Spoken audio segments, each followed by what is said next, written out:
Coming up, the Grizzlies continue to roll, and a massive night from Lauri Markkanen saves Utah. This is Locked On Game to Game NBA. Every game, every team, every angle. Locked On Game to Game, your team every day.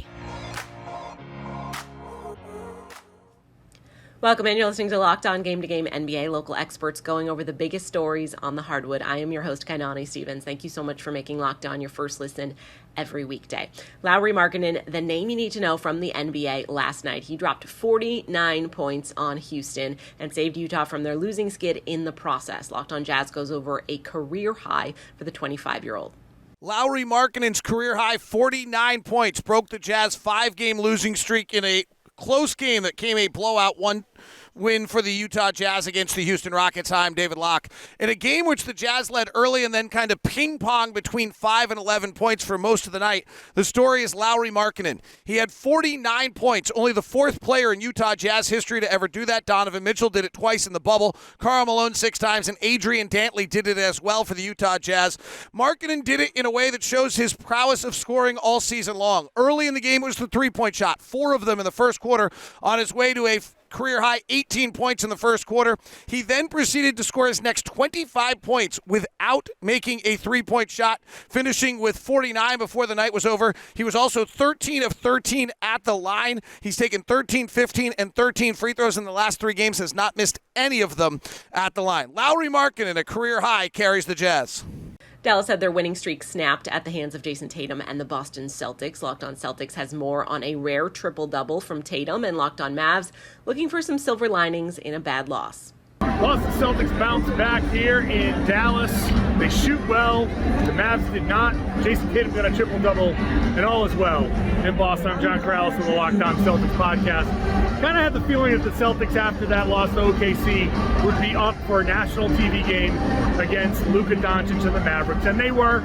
They came out, they played well, they moved the ball, they played good defense. The Mavericks did not shoot well at all. They missed a ton of shots, helping the Celtics get a lead all the way up. Actually, it ended up over 30 by the time garbage time was over. But ball movement was really the key. It's the same story for the Boston Celtics. When they move the ball and they work for better shots, not just good shots, great shots, they can score with the best of them. They can play with the best of them, and they can look as good as they did against Luka and the Mavs. Luka looked sick, and the Mavs offense looked sick. The Celtics took full advantage. But now the question is, after getting up for a huge game against the Mavericks, can they get up for a Saturday game against the lowly San Antonio Spurs before a home game against the Chicago Bulls? I'll be talking about it on the Locked On Celtics podcast. The Dallas Mavericks fall to the Boston Celtics, and it was one of those games where not a lot went right, but late we had some fun. Nick Angstead from the Locked On Mavericks podcast here, and nothing went right in this game. The Mavericks couldn't defend, still missing Dorian Finney-Smith, Maxi Kleber, and Josh Green. They really missed those 3 guys against the Celtics in this game, and their offense just wasn't getting the spots that they normally get to, wasn't getting the three-point shots they normally get to. They didn't hit enough three-point shots, but they also didn't put up enough three-point shots. This game felt a lot like the playoff games of last year, where there was a certain formula. You got to take enough three-point shots to make it work so that you have the variance in order to maybe hit a run of those threes in order to go on a run and come back into this game. Late, though, Jaden Hardy came on and had a really good fourth quarter where he was aggressive. He was making the right passes. He was hitting buckets. They showed something with Jaden Hardy in this game, and hopefully Jason Kidd somehow, in his words, finds him some more minutes. The Grizzlies got big nights from Ja Morant and Jaren Jackson Jr. on Thursday en route to a win over the Magic. Locked On Grizzlies goes over that victory, while Locked On Magic is happy with Orlando's comeback effort. Please forgive Memphis Grizzlies fans if they're a little more excited than they probably should be after defeating the rebuilding Orlando Magic on Thursday night. It's not necessarily because they beat a Magic team that's clearly focused on the future. It's because of the way that they did it. I'm Joe Mullinax of Locked On Grizzlies, and Ja Morant putting up 30 points, 6 rebounds, 5 assists. That type of stat line's expected from a player who is legitimately a top 10 player in the NBA at this stage.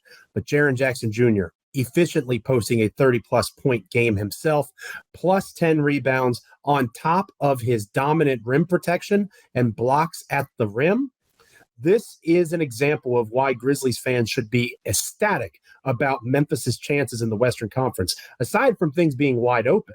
When Jaren and Ja play this way, plus adding a hopefully healthy Desmond Bane as the season progresses, Memphis has a lineup that can go with just about anything. This is Philip Rossman-Reich, the host of Locked On Magic, and the Orlando Magic continue to show their resiliency and, most importantly, continue to show their potential. With Paolo Banchero once again putting in an incredible effort, scoring 30 points, including 20 in the third quarter that helped Orlando get right back into this game.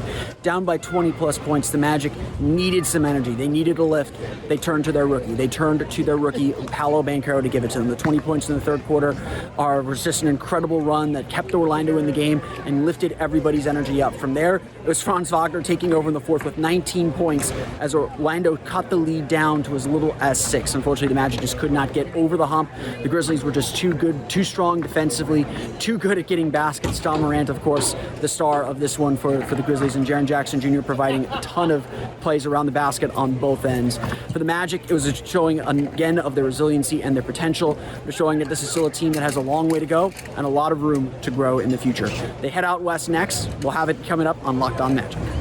That's going to do it for this edition of Locked On Game to Game NBA. Thank you again for making Locked On your first listen every weekday. Now make sure that you are subscribed to Locked On NBA and, of course, your favorite team's Locked On podcast, both here on YouTube and wherever else you get your podcasts from.